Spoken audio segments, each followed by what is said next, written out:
What's going on, guys? It's NYPrepper here. You're watching part 3 of my review of the Ruger M77 Hawkeye Alaskan chambered in .300 Winchester Magnum.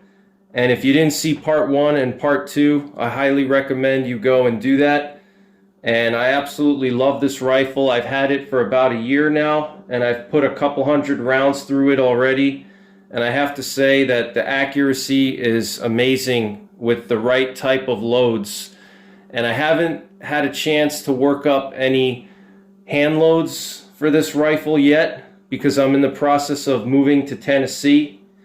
But later on this year, in 2021, I will be working up hand loads for this rifle, and I'm going to be testing them. So I'll share that with you guys. But I think for a general purpose rifle that you can use for just about anything, I would pick this rifle right here. And this rifle is legal in all 50 states, except New York City and some other big cities you need a permit. But this rifle is legal in all 50 states, and it's a .300 Win Mag. A .300 Win Mag can take down a brown bear, a moose, an elk. It's a very powerful cartridge. The .300 Win Mag can generate 4,000 foot-pounds of muzzle energy. And at 1,000 yards, it still has over 1,000 foot-pounds of muzzle energy. So at 1,000 yards, the .300 Win Mag has as much power as a .44 Magnum at point-blank range. So it's a very powerful gun, but it's still a standard length action rifle because the .300 Win Mag is still a standard length cartridge. The overall length is 3.34 inches according to SAMI specs. And if you hand load the .300 Win Mag, you can obviously load further out than that if you're using the ultra long bullets for long range shooting. If you're using the burgers, the 230 grain burgers, you can load them out to 3.6 inches even. But the only issue with this rifle is that you're limited to about 3.4 to 3.5 inch magazine box length. So you're not going to really be able to take full advantage of the super sleek, ultra heavy bullets that are out there on the market now. You'll be able to use them, but you're not going to be able to get as much velocity out of them because you're going to have to shorten the overall length when you hand load them. And a lot of the burger ammunition may not fit in the cartridge box of this rifle. Now you could go to your gunsmith and have them lengthen the box for you so you can fit the heavier bullets and the longer bullets, and that may be something that I consider down the road. But for now, it's doing just fine with 180 grain to 200 grain projectiles. I've used it on some coyote hunts where I used 150 grain projectiles, and the 150 grain bullets out of this gun, they just totally explode when they hit something, and that's perfect for predator hunting or thin-skinned game.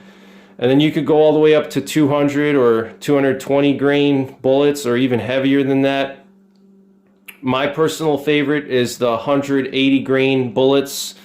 My favorite for dangerous game is the 180 grain cutting edge solid bullet loaded by Choice Ammunition, and I've done a lot of penetration tests with that bullet. I was able to penetrate 4 pieces of ash logs and 15 2x10s and 7 pieces of oak firewood with that 180 grain solid, okay, from Choice Ammunition. And I'll leave a link up above to some of those penetration tests if you want to watch that.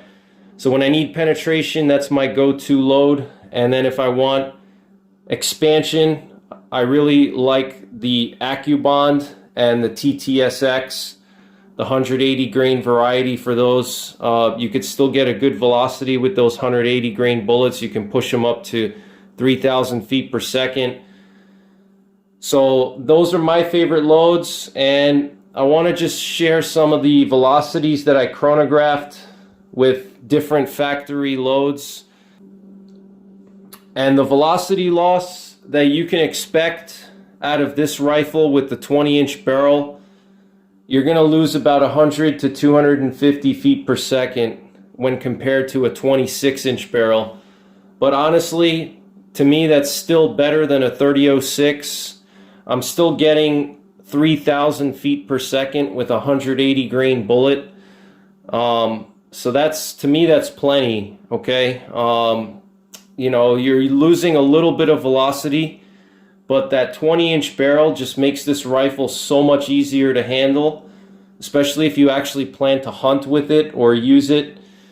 If you're just going to be getting a bench rest gun, or you're going to be hunting on open prairies where you don't have to really walk through brush, then of course a 26-inch or even a 28-inch barrel is probably preferred. But you know, I actually hunt in wooded environments, and you know, being in the East, there's a lot of trees everywhere and brush, and a 26-inch barrel is just not realistic. It's not practical to carry that thing around with you when you're deer hunting or bear hunting in the East.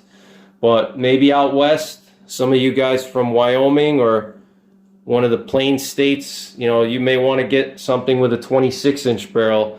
But this is the Alaskan. They call it the Alaskan because it's got that short barrel, the 20-inch barrel. And Alaska is also very densely forested, and having a long barrel in the Alaskan bush is not advantageous. So with the 20-inch barrel, I'm getting about 100 to 250 foot per second velocity loss with most loads that I've tested so far. And later on in the video, I'm gonna show you guys all of the chronograph testing I've done, and you'll see that on average I'm getting about 150 feet per second of velocity loss over the factory numbers that they print on the box, okay? So with 180 grain bullets, I'm getting between 2,800 to 3,050 feet per second.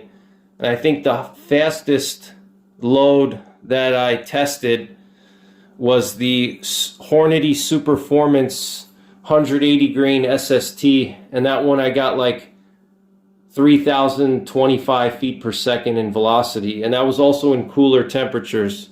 So I don't know if Hornady uses temperature sensitive powders or not, but in the summertime I would expect the velocity to be even higher than that. So 3,000 feet per second with a 180 grain bullet is more than enough to kill pretty much any game animal. And if you're thinking about getting a rifle for SHTF and protecting your home in a collapse of society, I think having a long-range rifle like this is a great option, and I think it's fundamental in terms of your home arsenal. And I've said this for many years, that you need to have a variety of different firearms. You can't only have an AR-15.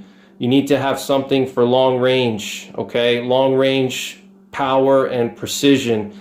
And the 300 Win Mag will give you that. It'll give you long range power and precision.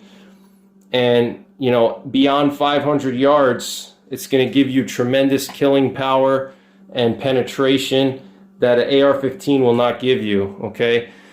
So this is just a good general purpose rifle for hunting pretty much anything. And I also have this set up as my SHTF rifle for long range engagements, and normally I have it camouflaged with some camouflage tape on there, but I have it set up for long range shooting, not just hunting. So as you see, I have an Atlas bipod on there. I have a bubble level from Sniper Tools. I have an angle cosine indicator on the back side here, okay? So I have this thing set up for long range shooting. I have the Athlon 2.5 to 15 power scope on there. And so far the furthest I've taken this rifle out to is 400 yards. And the accuracy was pretty good. At 400 yards I was getting 2-inch groups.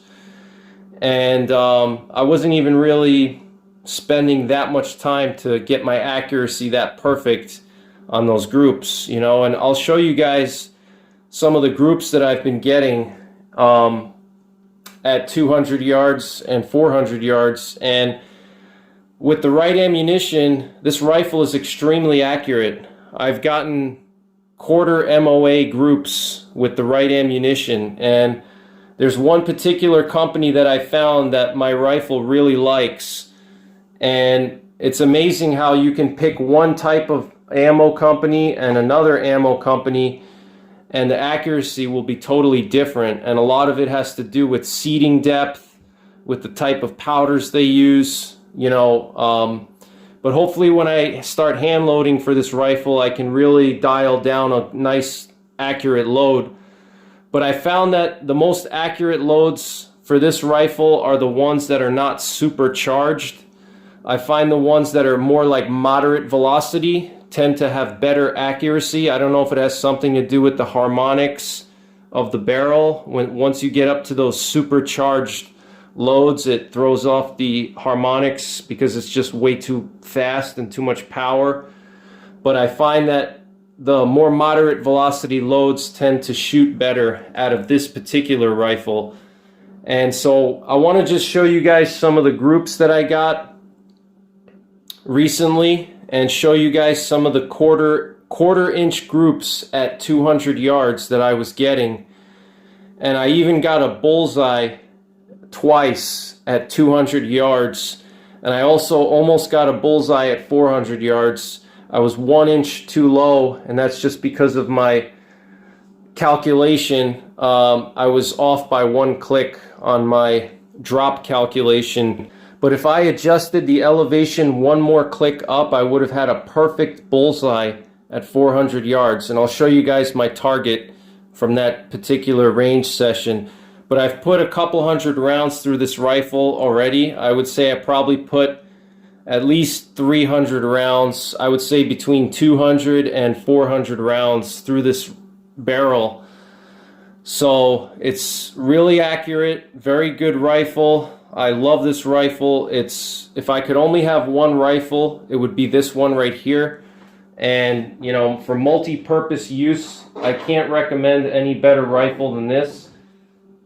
And the reason why is it has the controlled round feed. Okay, it's a Mauser style bolt. So you can literally cycle the bolt upside down. It's much better than a push feed rifle.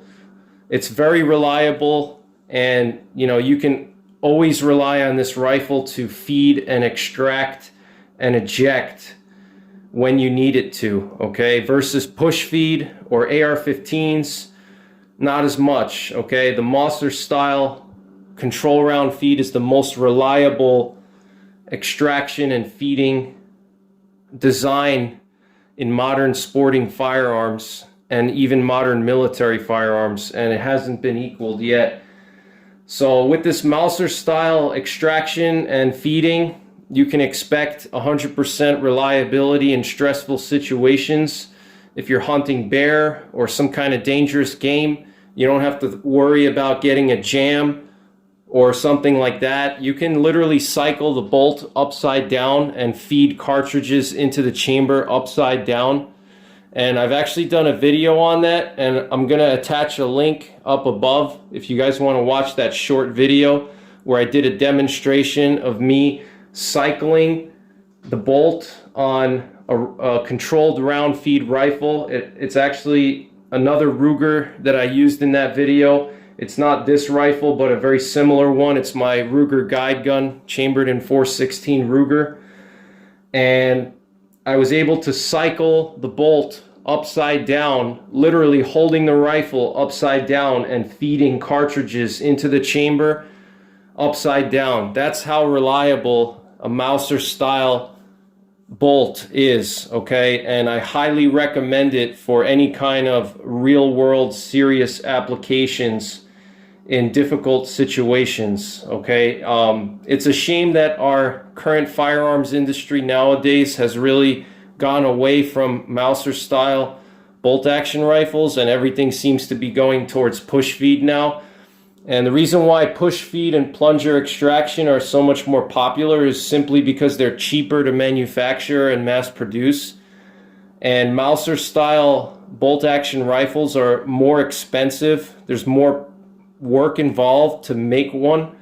But they are 100 times more reliable than any push feed rifle. And reliability is key. You know, whether you're hunting dangerous game, whether it's SHTF and you're defending your homestead from marauders, you want to make sure that your rifle can feed when you need it to, and it can extract when you need it to, and eject spent cases when you need it to. Okay, so Mauser style bolt action rifles are top of the line. Ruger is known to make bomb-proof firearms, whether it's rifles, revolvers. I mean, this rifle is built like a tank. The barrel is really sturdy. The sights are sturdy. It's just a very sturdy gun. Now, I did order a suppressor for this rifle and for some of my other rifles, and I ordered an Omega 300 suppressor can. And I do want to share with you guys that you can get an adapter for this thread pattern made by a company called Infinite Product Solutions, and I'm going to put a link up above.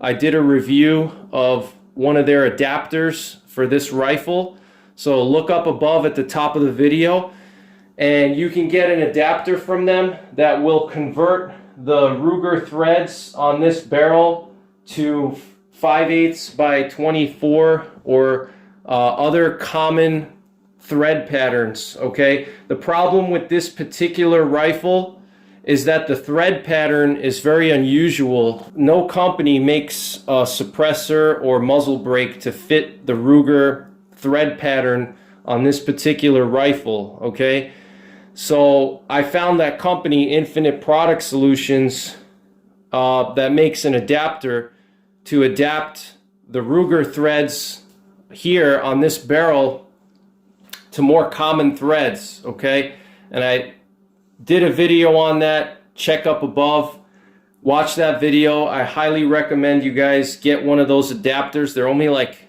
25 bucks, and they're made of steel, and basically all it does is just converts the thread, okay, to a more common thread pattern, so you can get a suppressor or muzzle brake besides a factory Ruger one. Okay, because as it stands right now, if you don't have that adapter, you can only use the Ruger muzzle devices. And when you buy this gun, you get a muzzle weight, and you get a thread protector, and you also get this muzzle brake that you see on the barrel right here. And you can only use those muzzle devices that Ruger gives you. Okay, but if you get an adapter from Infinite Product Solutions, it'll allow you to use thousands of different aftermarket muzzle devices, from suppressors to muzzle brakes. So I'm going to put a can on this rifle, okay, and I'm going to do a video on that once I put the can on there. But I absolutely love this rifle, highly recommend it. And I'm going to show you guys some of the groups that I was getting recently, some of those 1/4 inch groups at 200 yards, and the 400 yard group that I got where I almost got a bullseye. And then I'm going to show you guys the velocities that I'm getting with this rifle. So stay tuned. All right, guys, I want to just show you guys the groups. So here we have one of my targets from 200 yards, and if you look closely, this was shooting off of a bench. I got a perfect bullseye here, and this was with a cold barrel first shot. And here I also got a perfect bullseye, and actually what I was doing is I was messing around with the zero here, and I wanted to just double check my zero. And this was the first shot that I took, and I was aiming right in the center here, okay, and I had it 2 clicks up. So 2 clicks at 200 yards is exactly 1 inch, and I was aiming dead center here, and I impacted exactly 1 inch above my point of aim. Okay, look at this, guys, 200 yards, perfect bullseye. Then I adjusted my scope, and I moved the scope 2 clicks down, all right, to drop the point of impact down 1 inch, because I was 1 inch high, so I had to go down 1 inch. So I went 2 clicks down, and I took another shot And look at that, guys. Perfect bullseye, almost exactly perfect bullseye at 200 yards, okay? And I'm not going to reveal the name of the ammunition that I was using. It's a factory load, but I don't want to reveal it because then I'm afraid everyone's going to buy it all. And they're currently on very low stock now, so I'm not going to reveal the name of the company that I use to make these groups with. But I will say that this rifle is capable of extreme accuracy. And for a factory gun, I'm very impressed. Now here's the target at 400 yards that I was talking about, and you can see that I was almost perfect bullseye, okay? I was basically exactly 1 inch low from the center here, okay? And you can see my left to right is perfect, my windage is perfect here, but I was an inch low from the bullseye, all right? All I would have had to do is just move my scope 1 click up, and since my scope is a 1/4 MOA adjustments, it would have moved the point of impact 1 inch exactly, and if I made that 1 extra click of adjustment, I would have been perfectly in the center. Okay, and this was also with a cold bore, so very impressive results, guys. That is just, I mean, look at that. That's just absolutely insane. For a factory rifle, I mean, come on. This is better than most custom rifles and better than a lot of the quote-unquote precision rifles that I've seen on the market that are marketed as extremely accurate. This is just a rugged hunting gun, and look at the accuracy it's producing here, okay? So it just shows you that with a little bit of accurizing and some good shooting skills, a basic hunting rifle can be extremely accurate. So now I want to show you some other groups that I had at 200 yards recently. Alright guys, so here's a multi-shot group at 200 yards with that same ammunition. Alright, and you can see this is probably about a 1/2 inch size group at 200 yards. And I took probably 1, 2, 3, 4, 5, 6 shots. And I was just zeroing the scope at this point with that particular ammo. And you can see I was a little bit off on my zero, and I made the proper adjustments after this, but you could see all 6 of those shots made it into this tight little group at 200 yards. You know, this is a 1/2 inch group here at 200 yards. So you're looking at a 1/4 MOA there. That's very good, guys. Very good accuracy. So I want to just show you guys the velocities that I recorded from my chronograph with some popular factory ammo. So stay tuned for that.